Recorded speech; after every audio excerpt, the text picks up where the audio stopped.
Hi there, just a quick nudge reminder to turn the mic back on in the room so that we can hear. Thank you.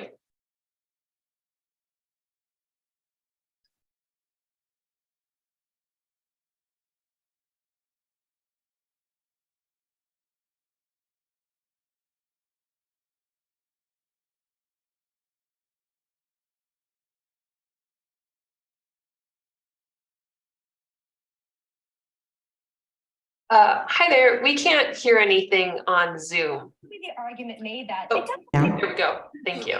Okay, racial equity. When race can no longer be used to predict life outcomes and life outcomes for all groups are improved. The Government Alliance on Race and Equity. The Government Alliance on Race and Equity, also known by the acronym GARE or GARE, GARE is a national network of government working to achieve racial equity and advance opportunities for all. Across the country, governmental jurisdictions are making a commitment to achieve racial equity, focusing on the power and influence of their own institutions and working in partnership with others. When this occurs, significant leverage and expansion opportunities emerge, setting the stage for achievement of racial equity in our communities. On this slide, you will see the SCL racial equity case statement, the SCL racial equity vision statement, and the SCL results statement. These are not new to us, but important nonetheless. I will now read the vision statement in preparation for the remainder of the presentation. All people in Sonoma County are heard, seen, and represented by their local library system. All people in Sonoma County community members believe that the library's core purpose is to support them in achieving their hopes and dreams. Sonoma County Library is accessible to all, free from prejudice, that empowers all communities.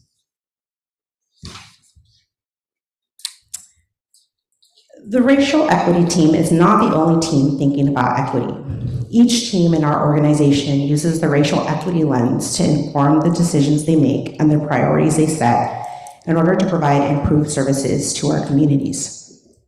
Our team cultivates discussions of equity throughout the organization. Examples from human resources, collection development, events, and public services are shown on the screen. The racial equity team also has an advisory role. We receive feedback and suggestions from staff and make recommendations to the operation management team as needed.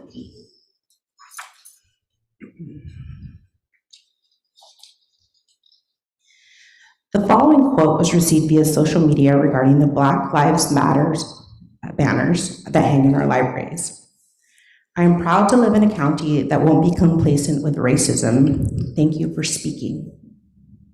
The library is not neutral.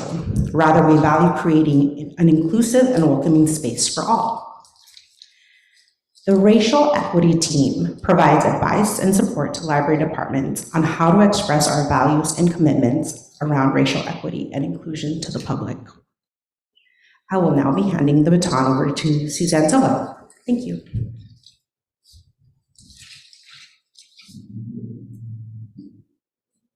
Good evening. Good evening, and thank you, commissioners, for having me. Nice to see you from last week, and I think we talked about this a little bit during my budget workshop presentation. So in fall of 2022, after receiving wonderful feedback from staff who had attended PLA conference, we had contracted with Mia Henry and the Freedom Lifted team to get training in the Justice at Work for Public Libraries training.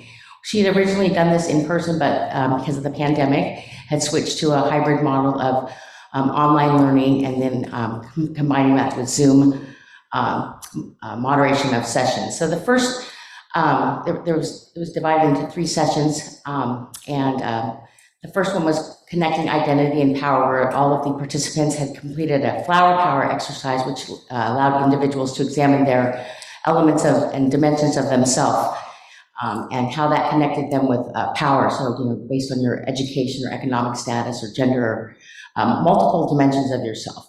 And then we had our first Zoom at Staff Day, and so that was all staff participated in that.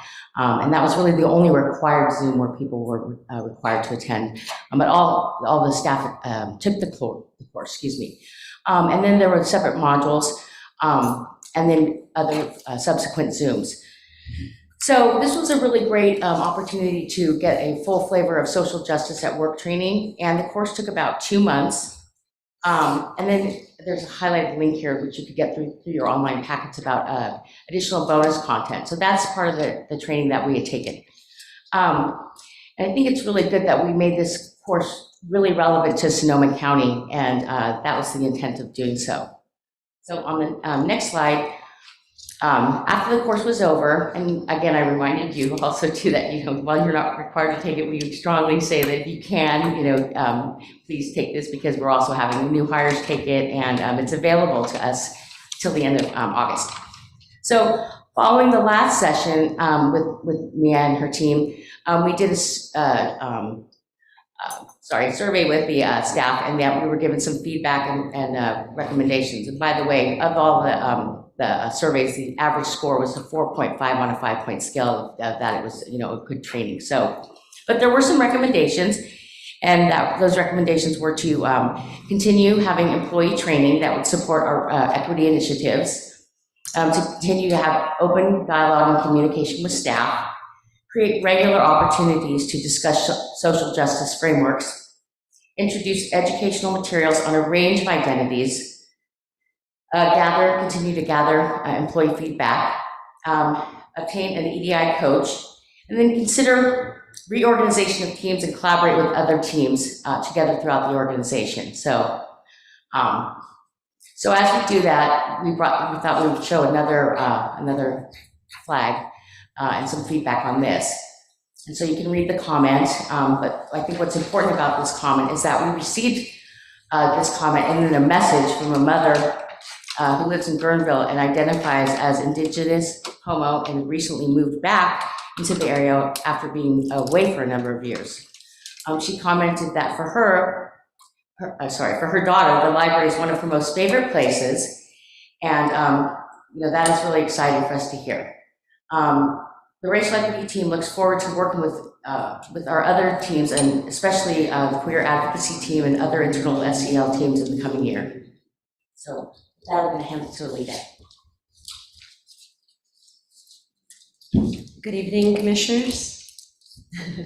As Jessica mentioned, my name is Alita Dimas. I'm the Adult Services Administrator. I'll jump right in here.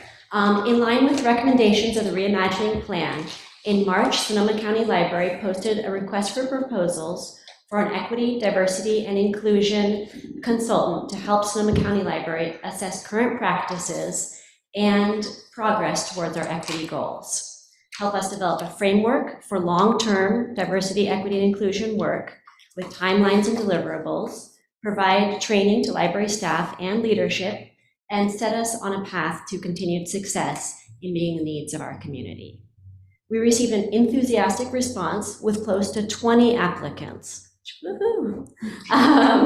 We were excited. We have evaluated all applications and will be conducting interviews with those organizations creating the highest scoring proposals. By next year's presentation, we look forward to being able to tell you about the projects and deliverables that we have been able to accomplish with the support of this consultant. In the course of some of our previous presentations to this group, members of the commission have asked how individual commissioners and how, as a group, you might be able to support and engage in the work of the racial equity team. As such, the racial equity team recommends that the commission as a whole engage in diversity, equity, and inclusion training and include EDI topics in the recruitment and onboarding of all new commissioners. This training would help us to speak as an organization with a common vocabulary and a common understanding. This training could be accomplished in steps, with current commissioners taking the lead in engaging as a group in EDI training, and then including EDI training in the onboarding of new commissioners as they join our group, and including this information in the commission handbook as well. As commissioners, you are the leaders of our organization, and by prioritizing EDI training, the commission would be setting an example for our staff and embodying our commitment to our local communities. Statements made by commissioners about EDI topics shape the community's perception of our library.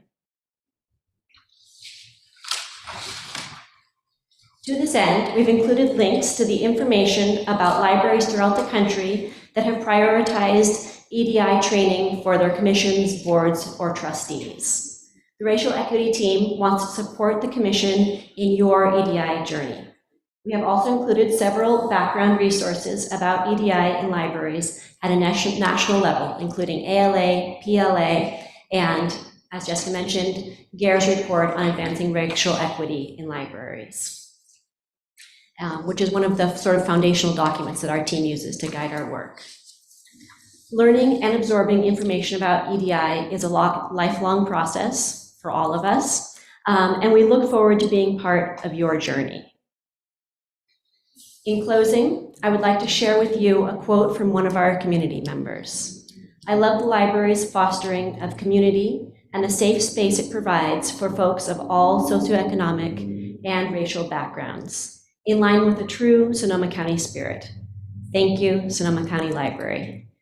And on behalf of the whole Racial Equity Team, I would like to thank you for participating in our presentation and welcome any questions. Mr. Cahill, yes. Are there any particular strengths or weaknesses in the library's present programming in this area so far?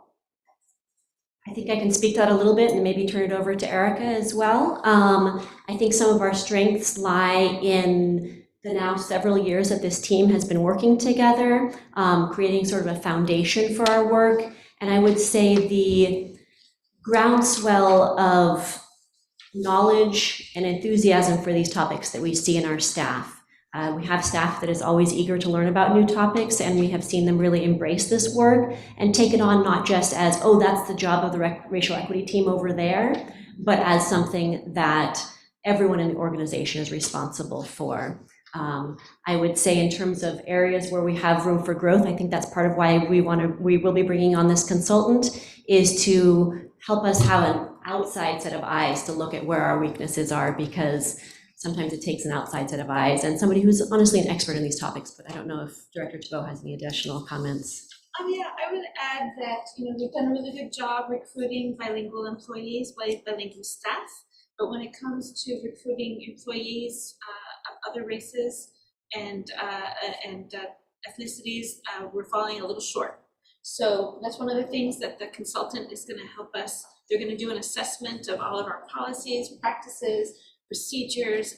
They will give us an implementation plan, so a set of recommendations for what we can do to improve, and then a plan for how we're going to get there. They're also going to provide additional training, including training on microaggressions, which is something that I know the Racial Equity Team really believes strongly, and I agree that we need at the library, not just for library staff, but we also have that experience with patrons who are aggressing against either staff or other library patrons. So, just how to deal with microaggressions, what they are, is something that, we also believe that we need more training on. Commissioner McKenzie, you're going to have that. Oh, yeah, just two quick questions to Suzanne. You had mentioned on the training, those of us who sat in on staff day heard that first session. Did you say that only the first session was required of staff and the others were optional? The first Zoom session was required of staff. The other ones were not required that staff took them, but they were strongly encouraged that they took the Zoom trainings, but the actual completion of the course curriculum was required. So you could complete the curriculum without the trainings? You could complete the curriculum without actually attending the Zoom trainings, but there was still a very high participation rate. Okay, so there are 3 sessions. You only had, if you were staff, you only had to take one. There were 5 modules of the training. There were 3 Zoom integrations of the course content, and then so staff wouldn't have had to necessarily take the Zoom sessions part 2 and 3, but they had to complete all 5 modules of the courses. Yeah. And the modules aren't reflected for that. session? No, it was a little bit complicated, but we administered it. We could track people's attendance online through the web times. Well, that also brings up my other question, which was that when you surveyed the staff afterwards, were those confidential? Do we have a way of doing confidential surveys to the staff? The survey information went directly to the vendor, so Okay. we just got an encapsulated, document back from them. Yeah, thank you. Their responses. Yeah, we didn't get like the names of the individuals who took the survey. There's a lot. How would we then as a commission move forward with some of this training? Would it be something that consultant would recommend? Would it be something that you, Deborah, would start moving forward? What would we do as a next step as a commission to take this on? I think we could certainly, I'm happy to start moving forward. We could also, appoint a subcommittee to talk about it with staff and some commission. Wise to include both. If someone has another suggestion, I'm happy to listen to it. I'll make that one. So this training is actually available to all library staff and commissioners until August. Excuse me, yes, August. So anybody on the commission who wants to take this 5-course module can do so. But we are also, we do have on our agenda the commission scheduled for the year, and there is a commission training scheduled for September. We could have an element of EDI training at that session. So the 5-module training is available online. If we want to do that, we just contact you. You can contact, me, and I can get you set up with a link to get your login and everything. We have a sheet that we set up for new hires too, so we could just set you up with a little tell you how to get a profile set up and start taking the training. Yes. What's the length of the training? It varies. I'll tell you that if you start delving into the very bonus content, it can take a long time. But if you do just the basic coursework, it could take about 4 hours. But you don't have to do it all at once. It's very time-based, so you can do it in pieces. And there are also some training that is focused more on commissioners and trustees as opposed to staff members. So Yes. we can certainly, we don't have to, we can look around at And the consultant. But this is free for us. And so one of the proposals we're looking at is the consultants. There are some of them who do provide training specifically for trustees and boards. So that's one of the things that we're looking at when we're evaluating the diversity consultant. I want to thank you for your presentation, and I'm really happy to hear about the work that you've been doing. So I apologize for making what I'm sure is going to come across as a real nitpicky comment. The racial equity vision statement that Jessica read, really important. On the PDF that we got, there's a typo, which makes the thing not make any sense. I noticed that it was corrected here. So my only request is, going forward, please be sure that it's correct, because the last sentence there, Sonoma County Library is accessible to all, free from prejudice, and empowers all communities, is correct. In the draft that we have, it says, is accessible to all, free from prejudice, that empowers all communities, and it doesn't make any sense. So what you have is really good. Let's just make sure we get it right, okay? I would also applaud your work. And my question is, you're working with the teams within the library, that's wonderful. And you're also mindful of the microaggressions that the staff is perhaps experiencing everywhere, but including branches. So how do we then bring the conversation out into the community? I'm looking at what's happening nationwide, and I think I said this at the budget meeting, but if people are coming to a school board meeting or a library commission meeting and yelling, then it's too late.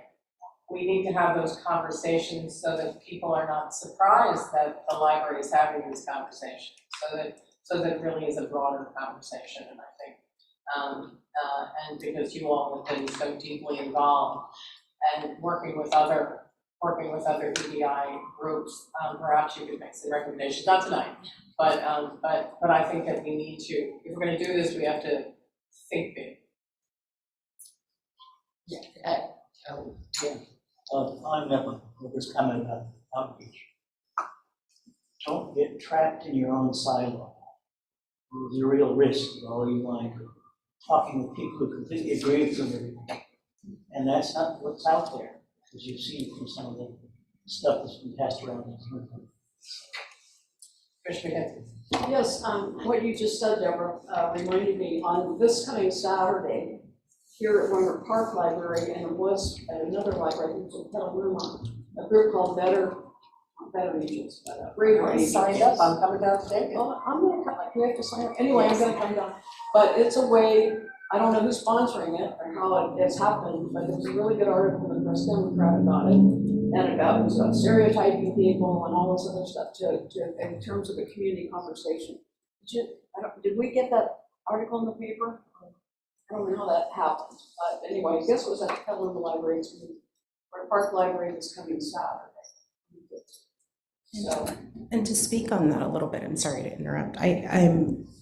We do know that is something that we need to concentrate on. So I'm currently developing some programming that is made to educate the community and to bring different community partners together so that we can talk about these very important issues. So coming soon, but we are aware that it's something that we need to take out to the community as well. And to be commission support, you have it, so Thank you. ask us. I plan to invite you guys, so. There we go. Any public comment?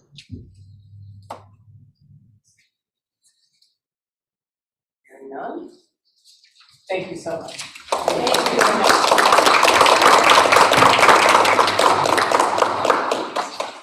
Now we have another fascinating report, the History Genealogy Library Annex building.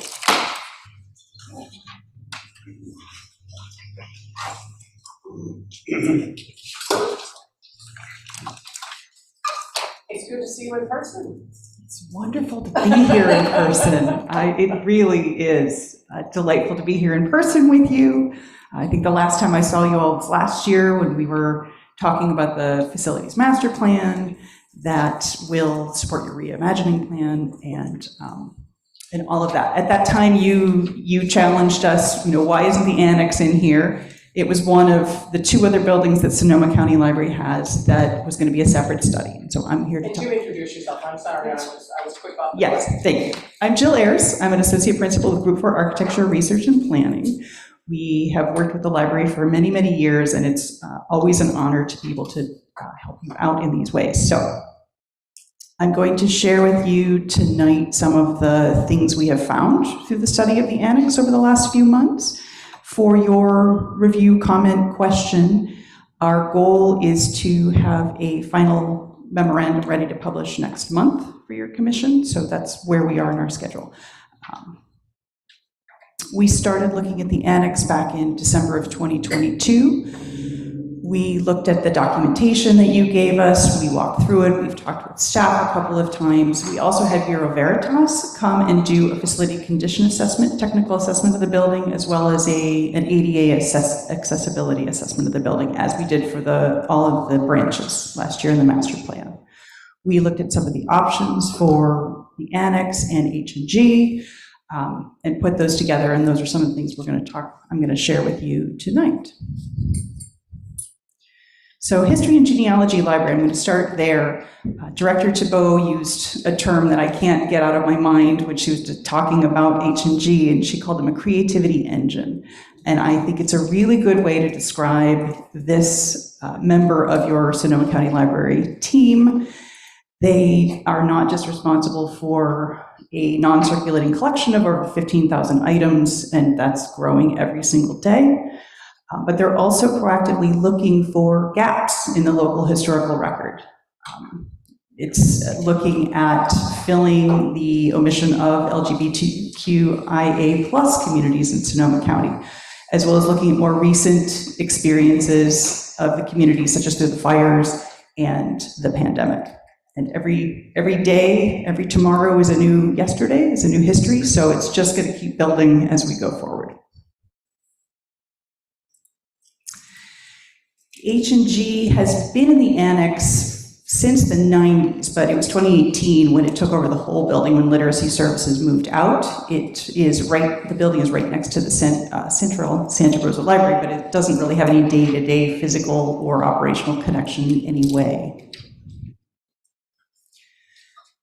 If you talk to H&G staff, they start by being not saying that anything is wrong. They're very good at, as library staff often are, telling you how much they're doing with so little, and they're grateful to have it. But if you start talking with them about individual aspects of what they do, day-to-day operations, intake, all of that, it quickly starts to become very apparent that they're working with a severe lack of space. It was beyond our mission for this project to do a detailed space assessment needs for H&G, but at a high level, they probably are in about half the space or less that they really need to thrive. Some of the things that they're not able to do now is any programming on site. Their meeting room is fully taken up by the things that they take time to go through processing, storage, some of the rare books, the materials that have been moved out of the space that the memory lab is now going into. The intake process, they receive many materials and it takes them a while to go through it. There's all kinds of, the shelving, what's on the floor, all of the things that they do. There's almost nothing they do that they couldn't use a little bit more space for. So,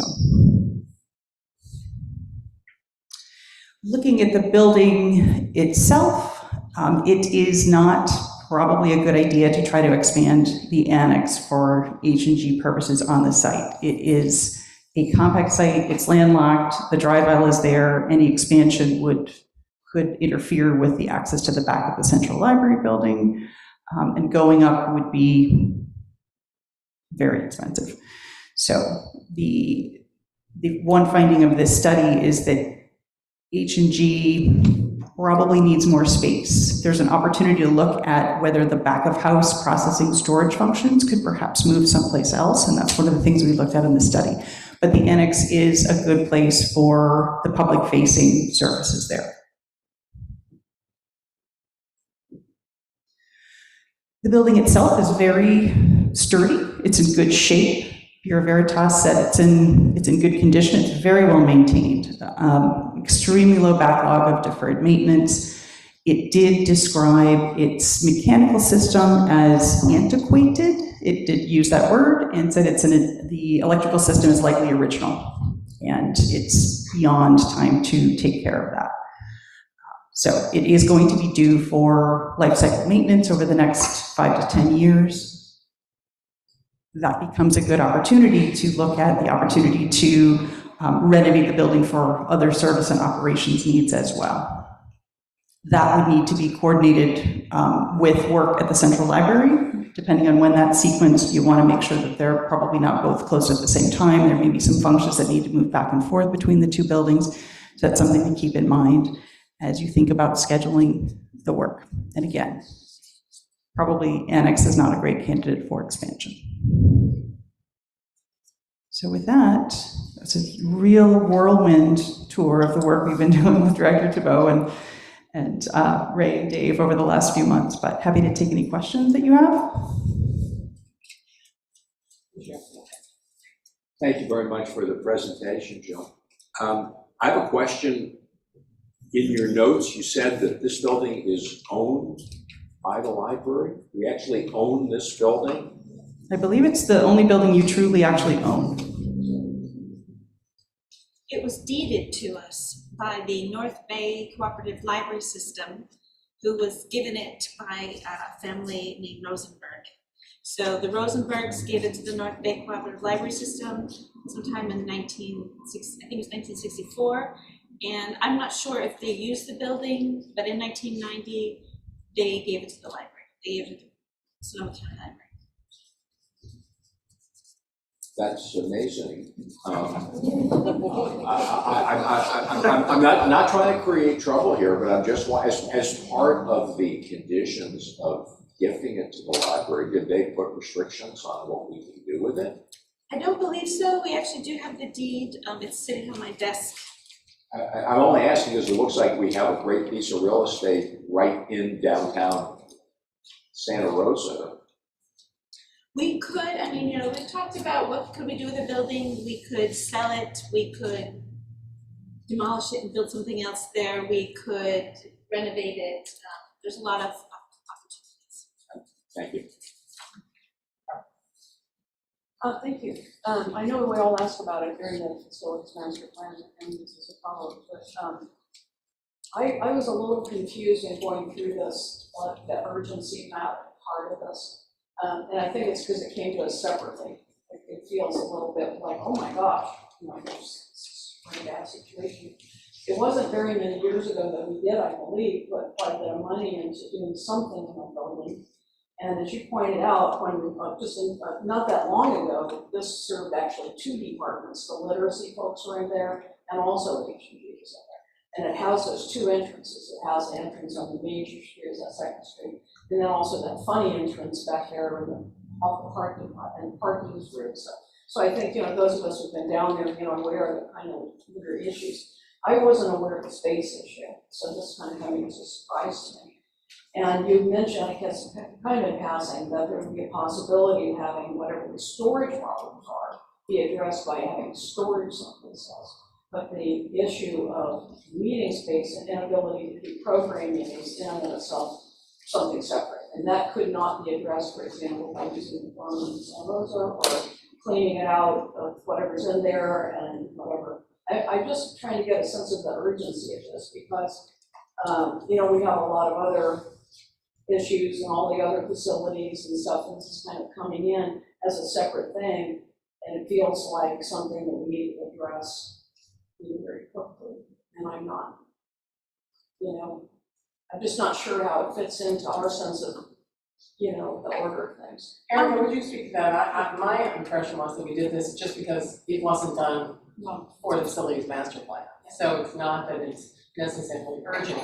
That said, we're going to be building a new division, we're going to be doing lots of other things. So knowing what this space is needed for and what the optimum space would be is a good thing to know as we move forward, especially when we're talking to our partners about possibly expanding buildings in a number of other places as well.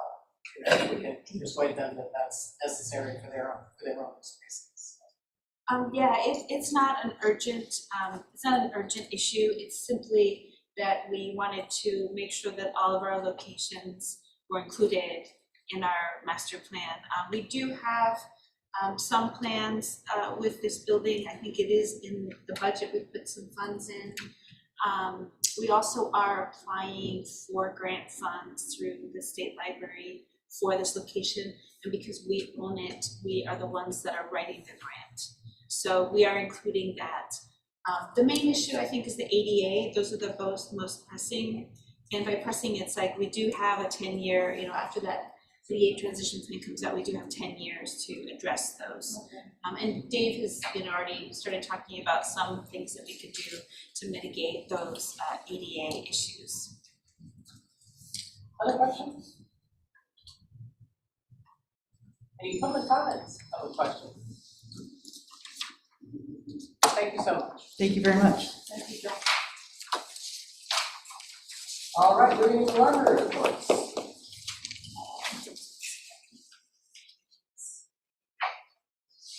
And did you need to add anything to the library? Okay, please. I don't have, well, I actually do have something to add that's that we're very proud of.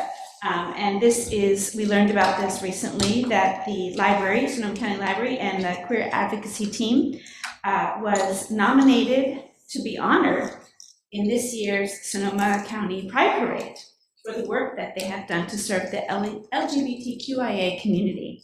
So we are going to be marching in the parade, and we're working on what how we're going to be decked out and what we're going to do. So that's something that the QAT is working on, and Ray has graciously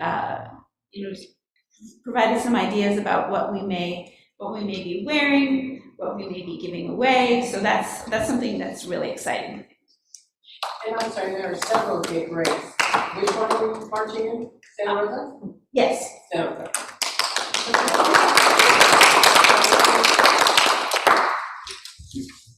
Are there any other questions on the library report? Three quick things.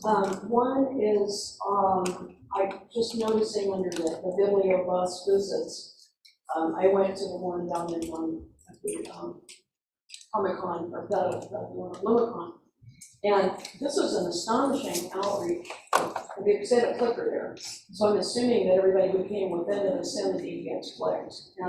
But to reach over 700 people at the festival in Sonoma and 650 people at Superstar, I mean, that's a tremendous number of people to reach.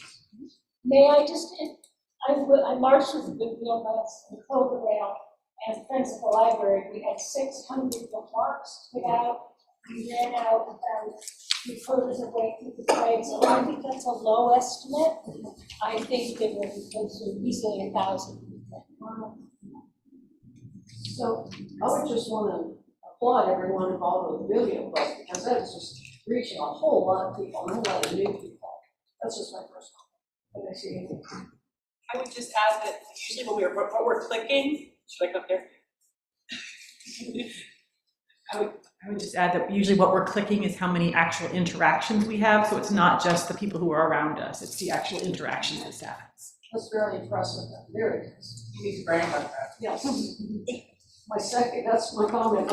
My second question is, it's wonderful, the 2 grants, I think we might talk about them later, but I was curious about the one that applies only to Roseland and Summer Valley.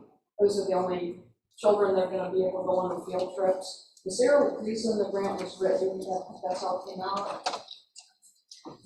I'm going to have Alita answer that question for you. Okay. So for this grant, the state library was particularly interested in where there was a synergy between the library and the state park. When we reached out to our partners at Sonoma Ecology Center, who runs Sugarloaf State Park, these were 2 communities that they were specifically interested in connecting with more closely. They find that while they are located close to Sonoma, many people, particularly Spanish speakers who the program is focused on, are not necessarily comfortable traveling to the park if they've never been there before. It's just far enough away, up a curvy enough road, that it seems unapproachable. And so the library can be that convener that builds that relationship. And given the demographic that both the larger equity needs of the grant we're looking at and specifically this particular service aligned well with Roseland as well. That said, we hope that this will create a new model for library services that we can expand in the future once we get this one right. Yeah, so that's just we tailored the grant in a certain way based on that park's response to us. Can children from other throughout Sonoma County could actually go on this? So? Yeah, and I would add that these are not only for children. A person of any age can participate. These are events that already happen at Sugarloaf and which are presented in Spanish. And the idea is that the library provides the connection to library resources that have to do with the themes of the visits, as well as that grant opportunity to provide the transportation to that location. Yeah. Thank you. Okay. Thank you. So my other 2 quickies were,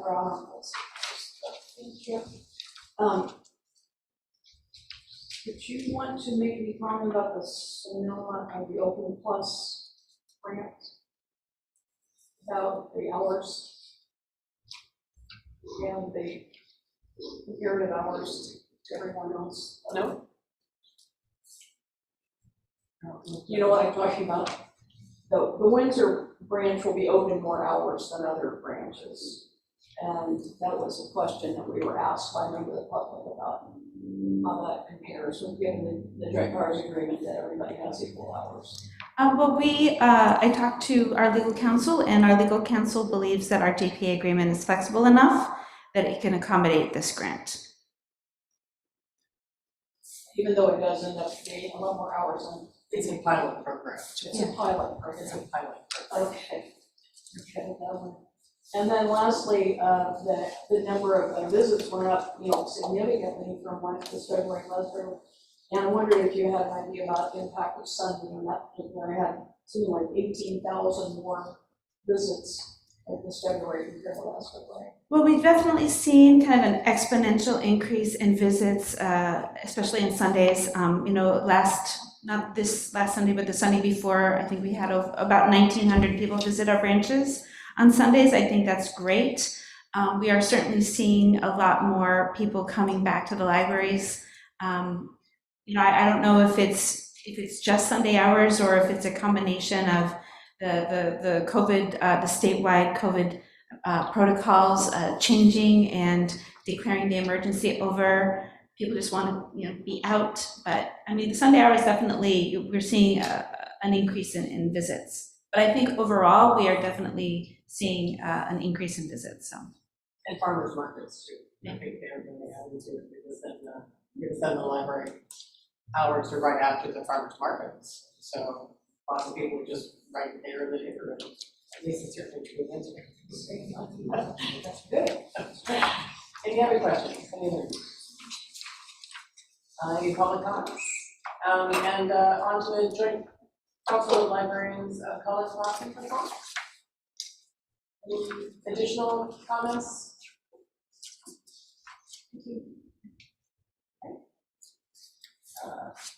May I ask a question about that? Sure.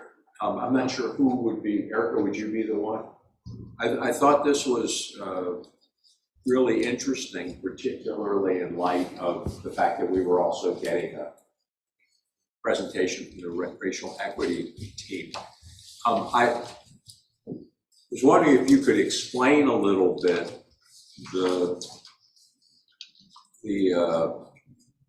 we scroll down just a little bit, please, here. Yeah.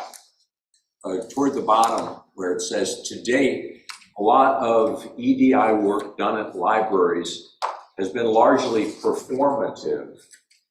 It does not get to the root of the problem, which are the policies, procedures, infrastructures, and systems of libraries that uphold white supremacy. Could you explain that a little bit to me? Well, I didn't attend the conference, but I think there is a common perception among EDI professionals that a lot of work that libraries do is performative, meaning that nothing really changes, they just talk about it. But the practices and the policies kind of continue, so. So, again, I guess this is a follow-up to a question that was asked earlier, or maybe it would go to the racial equity team, but as you and your group, kind of continues to assess the strengths and opportunities that Commissioner Cahill asked about, have you been identifying policies, procedures, infrastructures, or systems that you feel are not supportive of our racial equity goals? Well, going fine-free was one of the changes that the library made to advance racial equity goals. Okay. I think some of the staffing study recommendations also were tied to that, including, looking at the MLAS requirement for librarians to kind of to look at ways that we could expand our pool that we recruit from. Okay, those are great examples. Thank you. I really appreciate it. Yeah. Any other questions as far as that's concerned? All right, the next two are library publicity. Also joined to read the story on good press that you all are generating in the library and the library news. Is there any additional comments from staff about that? Well, I'm sure you all are aware that the Sonoma County Library was awarded, was recognized by the Historical Society for our work moving our archival and historical records from Los Guilicos to Westwind, and Zaida Delgado, the supervising librarian at History and Genealogy, and I attended their luncheon and award ceremony, and it was really lovely to meet all those people that I've been Zooming with for a year and a half. It was also nice, to be recognized for the enormous effort that the library undertook to move those, many staff hours, lots of money, and now the materials are in a safe location, which I understand you all may be touring at some point soon. Where is that new location? The new location is, it's in the Sonoma County complex on West Wind Boulevard. Thanks very much. Any additional? Yes.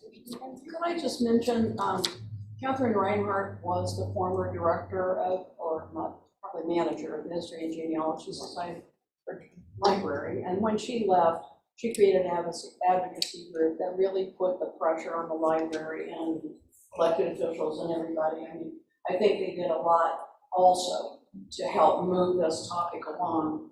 And back during the first fire that almost got the archives, she called me, I don't know, middle of the night or something like that, and it was horrible. And she really felt a lot very personally about it and really cared a lot about it and still cares about the archives. And so I just thought I would mention her in public and thank her for her work, not only when she was the manager, but also creating the advocacy group that really helped put some pressure on it to make this happen too. I know there are a lot of people involved, a lot of work involved, and Jamie is very involved.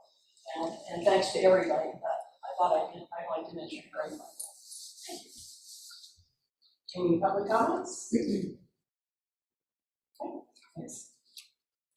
Moving into commission liaison reports. I have nothing to add to my chair report. Does anyone have anything to add to their commissioner report? Any public comments? Committee and liaison reports.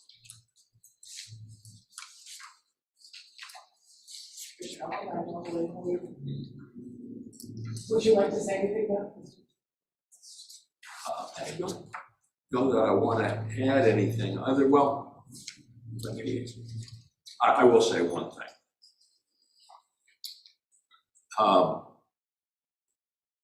And I'd like to thank Myrna for the presentation that she gave to the Finance Committee on pensions. This is a topic that we've been looking at and wanting to dive into in more detail. And Myrna attended a workshop that I believe CalPERS did, which enabled her to really go into greater detail than we have previously. And the minutes do mention that I think it was the consensus of the committee that we're interested in pursuing a hybrid approach where we would make some additional discretionary payments to the pension and also invest some funds in a separate 115 trust. We're not ready to take any action yet, but that was, I think, pretty strongly the sentiment that came out of the meeting. We will be, over the months ahead, looking at this in more detail and trying to formulate a specific strategy. I hope it goes without saying that, particularly in light of the resolution we read earlier honoring our very, very valuable library employees, that assuring the strength and fiscal soundness of the retirement plan is essential. We want our employees to know that they can count on those benefits, and we have a responsibility to make sure that the money will be there when it's needed. So we take this very seriously. We applaud Myrna's efforts to help educate us, and we will be bringing this to the full commission at some point in the not too distant future.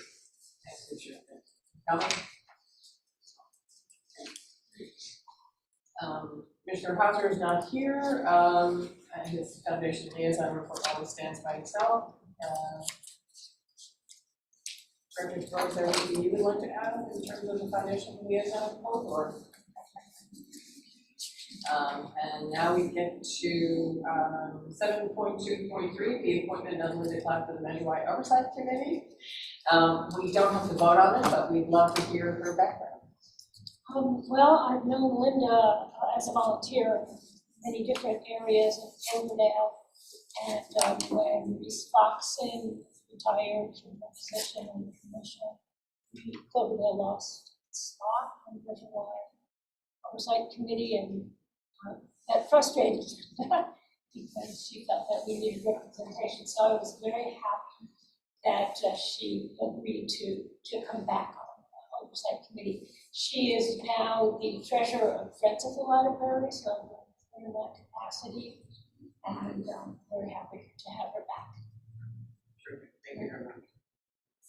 Any comments? Public comment? All right, then we will move to Library Advisory Board appointments. We have to take some action with those. Would you like to move to accept the Cloverdale Advisory Board appointment? Yes. I move by resolution that the Sonoma County Library Commission appoint Diane Orgelson to the advisory position of the Cloverdale Library Advisory Board for a term ending June 30th, 2025. Second for that? I can give you. Second. Thank you. All right, any comments? Other than thank you very much. Commissioner Cahill? Yes. Commissioner Elkind? Yes. Commissioner Goldberg? Yes. Commissioner Green? Yes. Commissioner Heatherridge? Yes. Thank you. Commissioner Lagos? Yes. Commissioner Kennedy? Yes. I'll make it unanimous. All right. Moving to Sonoma Valley Library Advisory Board in Tom's absence, would someone move? Sure. I move by resolution that the Sonoma County Library Commission appoint Brian Hopewell to an advisory position on the Sonoma Valley Library Advisory Board for a term ending June 30, 2024. Second. Thank you, David. Any comments? Commissioner Cahill? Yes. Commissioner Elkind? Yes. Commissioner Goldberg? Yes. Commissioner Green? Yes. Commissioner Heatherridge? Yes. Commissioner Lagos? Yes. Commissioner McKenzie? Yes. Unanimous. All right. Do we have a motion? Yes, I would like to move that we reappoint, my resolution, we reappoint Glenn Brasington as an advisory board member in Winter Park Patati lab. I did write quite a bit of information here condensed down from his extensive application. He is a really outstanding young man, and those of us who are involved in the labs and have our team members and stuff, sometimes, can't keep them on there, they're not very involved, they have a lot of time and so forth. Glenn's just done super over and above, and so the fact that he has re-upped, this just really speaks very highly of him. He's really outstanding, and I thank him for what he's done, and I know he's going to be doing more for us in this new term. I hope that you will support this nominee. In a second. I'll second. All right.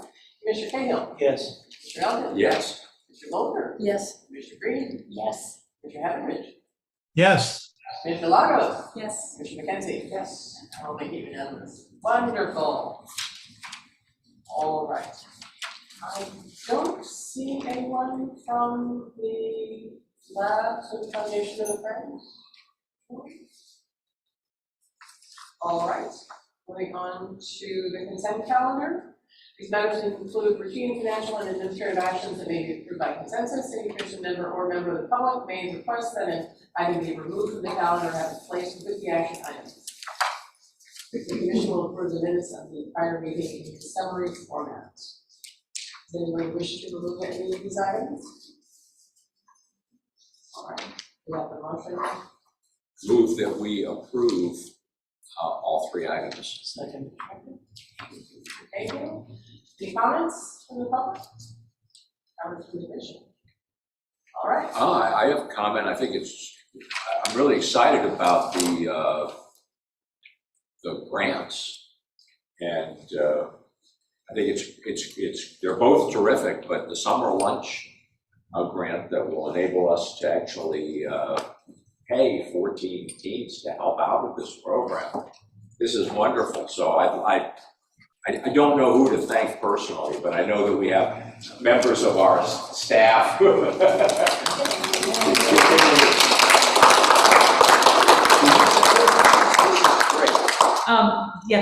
This is a project that's been one of our education initiatives. Lunch at the Library in general has been one of our education initiatives for 8 years now. And this year, the California State Library's grant process was, they had a lot of money to give away. Rachel, I'm going to give Rachel Akaza, who is our education initiatives librarian. Some of you may have met her, some of you may not. She is really the driving force behind this program, and she was a big part of writing the grant. I'm here to support her, but welcome, Rachel. Hi, everybody. Rachel Akaza, Education Initiatives Librarian.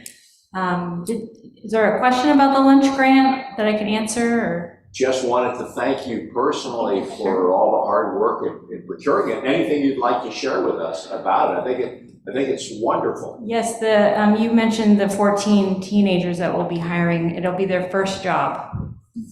And it's a real honor as a library person to welcome new employees into the workforce with this youth development grant funding. And speaking to the racial equity lens, it's been such a useful tool for us. Attention, please. The public restrooms will be locked in 20 minutes at 7:50. The racial equity lens has really helped us make sure that this youth development opportunity is as equitable as we possibly can make it. Really appreciate all the work that HR has done to help train me on how to do all these things and to think through the questions that parents are going to have, how we're going to make sure that these youth have a really excellent first job experience. Barbara Mays also had some really excellent ideas about ways to make the teens feel like they're really part of the team. So we're very, very excited about this. The other thing that's very exciting about this particular grant is the outreach van that we are able to purchase with this grant funding that we get to keep. So that's going to be huge and very exciting. It's going to have the graphic wrap on it. It's going to be very cute. So we're really excited. We want lots of pictures and lots of stories that we can take out and tell people. Absolutely. Thank you very much. Thank you. I remember when CLA got the first grant to do the summer reading program. It was a long time ago. And it was a Hewlett-Packard grant, I think. And I love the idea. Personally, I love the idea that we're feeding 100 kids. And of course, the library will do it. I think it's incredibly sad that in our society we have to be the ones to feed the children.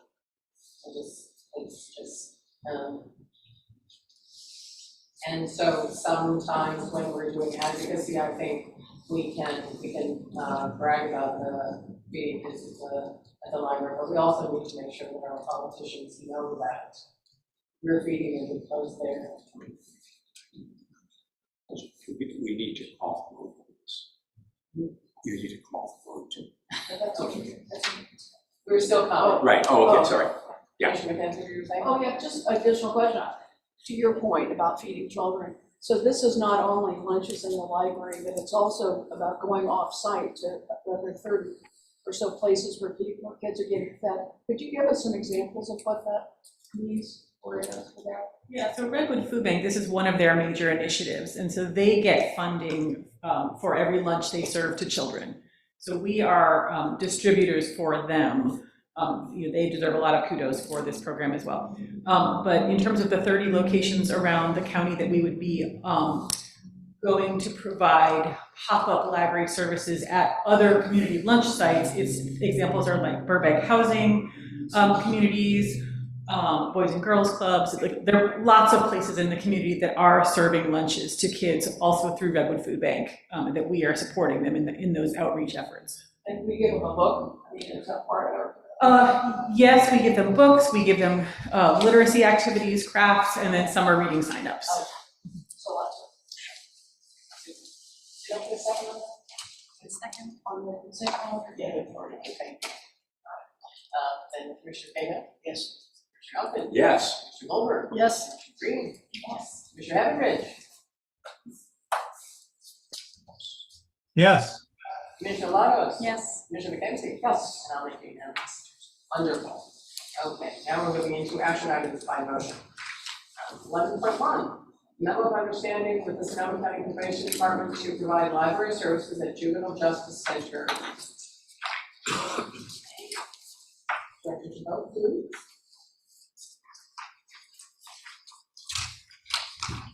So this is another thing we're really excited about, partly because it's been a long time we've been working on it. Primarily Rachel Icaza and Kathy DeWeese have been working on this. And it's also in our reimagining plan. So what this MOU is essentially we will hire a librarian, full-time librarian who will split their time, half-time at Juvenile Hall providing library service, and the other half-time they will be at Central Library. There's a vacant position there, so it will be a full-time position. The employee will be paid by Sonoma County Library. They will be a library employee. They will be represented by the union. And the union is, we've notified them and they are, they concur with this, movement forward. The agreement also, one of the things when we negotiated with the union, we needed to ensure is that if the county probation department decides at some future point that they can no longer afford to fund this, that position, that the person who is in that position will be reabsorbed into the library and we will find, a place for them. So they don't have to worry that at the end of this contract, they might lose their job. So that was one of the key things that the union wanted us to ensure. It's very exciting. They're gonna we will bill them and they will reimburse us. And it's a really great initiative. And Rachel Icaza will be supervising the employee while they are working at Juvenile Hall. When they're on vacation or absent, we do have plans. We will have folks who will step in their absence. Rachel will be available for that. She's been working with them for many, many years already, so it's a well-established relationship. Any questions? I think, of course, this is fantastic, and I'm sure we all do. And I applaud Rachel and Kathy and whoever all is working on this in each area. One thing stood out. I would just have a little better visual picture in my mind about what it's like, what the facility's like, and what the setup is like, and in particular to address this part of the MOU that says if a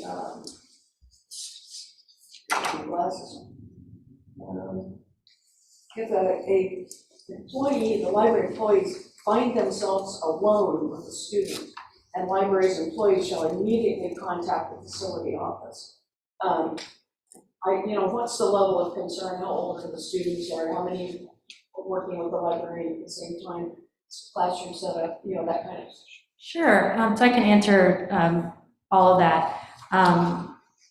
Generally speaking, there's very little opportunity to ever be alone with one of the youth who is in residence there. Very, very little. That line is a directive. It is to remind us all as we're working with youth there that we should not be alone with them. And so it's very rare the staff are very attentive. I've been leading a book group there since 2018, and part of why we're so excited about this partnership is because in a lot of our work, there are partners out in the world, and there are partners with a lowercase p, and there are partners with a capital P. These are capital P partners at the Juvenile Hall. They're incredible professionals. They're very dedicated to a growth mindset for the youth there, and they're really supportive of all the partner agencies that work with them, the Boys and Girls Clubs, JC, the Second Chance program with the JC is really incredible. You asked how old the youth are. One of the reasons that this funding is possible from the Juvenile Hall Probation Department is because they've changed the rules over the last few years that allow youth to stay there until they're 25. So the needs of someone between the ages of 18 and 25 are very different than the needs of a youth from the age of 12 to 18, which is the previous age range. So the youth now are older, they're there longer, they're not from Sonoma County by and large, they come from other areas, and they have educational needs, they have career technical needs that the original, the materials and the resources and the training of the staff can't support without additional funding. They were given a great deal of additional funding. And when, you know, as I'm going month to month with our partners there doing the book club, they said, hey, we are recognizing that we really do need more for our youth. They're telling us daily that they want more advanced books, they want more mature books. We need help curating. What do we even have here? The fellas out there are fantastic. It makes my month every time I get to go out there and do book club. So this is, I'm getting emotional telling you, because it's just really such an exciting opportunity. The facility is gorgeous. If you haven't been there, it was built in 2006, and it backs up to those gorgeous hills in Sonoma Valley. The rec yard is beautiful. They have a garden program, lots of wonderful partners. It's a great place to be when you need a break from influences that are unhealthy for you. The attitude of the staff is just phenomenal. Very growth mindset, very like, let's help you make good choices. And I could go on and on, but we're very excited about this. And if anyone ever has any questions about this or have ideas or want to talk, I already appreciate Commissioner Lagos connecting me with Second Chance already. So anytime, let me know. Yeah, I used to be a lawyer in Michigan. And I did a lot of work with the criminal justice system. Let me just say this is really badly needed because the people who are in Sonoma are not known for high academic status. So they need this stuff. I want to just respond to that quickly. You said that they're not known for high academic achievement. And one of the goals of my book club is the fact that the kids in the book club tend to be very avid readers. They give themselves reading goals. Like 3 of the guys read 100 books or more last year. So those guys are going to read. They're going to attend JC classes. What about everyone else? How are we supporting the youth who are not feeling confident enough with their reading to be in book club? So we need more book clubs there. We need staff who can support them, who recognize with partnering with the teaching staff and the coaches and everybody else that's working on their care plan. How do we get you where you want to go? And if we need to support you with your reading goals or help you with your learning disability, all that stuff, the librarian will be part of that work. It's really exciting, the integration that the partners at the hall have already been talking about. Thank you so much. I do also want to note that this has to go to the Board of Supervisors, so after it's approved here and I sign it and the probation department signs it, it still has to go to the Board of Supervisors, so there's an additional step there. All right. May I move? We're so excited about the whole thing. Yeah. I'll second. I'd like to move that the Sonoma County Library Commission accept the terms of the Memorandum of Understanding between the Sonoma County Library and the Sonoma County Probation Department to provide library services at the Juvenile Justice Center and authorize the library director to administer the MOU according to its terms. I'll second. Second. All right. We've got first, second, any additional comments? All right. Commissioner Cahill. Yes. Commissioner Elkind. Yes. Commissioner Goldberg. Yes. Commissioner Green. Yes. Commissioner Heatherridge. Commissioner Heatherridge. He's muted. I can see him. Nod your head. Muted. I'm sorry, I was trying to get my, yes. Thank you. Commissioner Lagos. Yes. Commissioner McKenzie. Yes. I will make it unanimous. Wonderful. Moving forward to reports. Good reports. All right.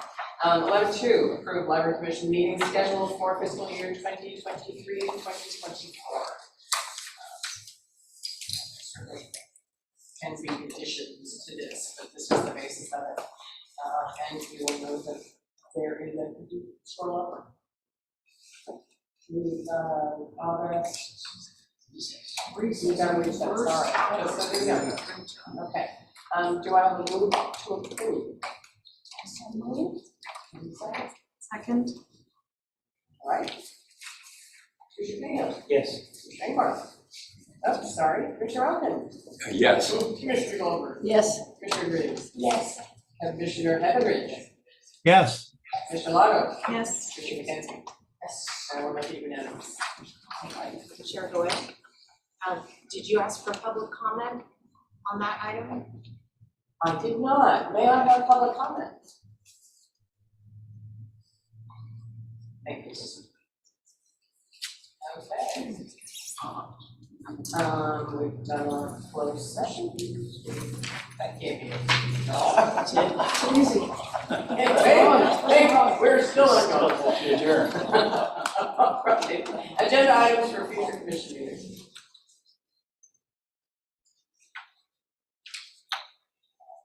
And the date and time of our next meeting is May 3rd. How is it May? And may I have a move to adjourn? Adjourn. I'll second. Any comments? Any public comment? All right. I think we're going to say that we unanimously in our. Yes.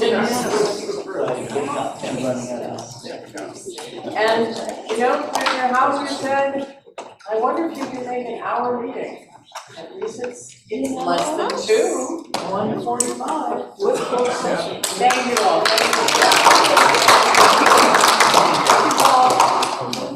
I predicted a late evening, what was I?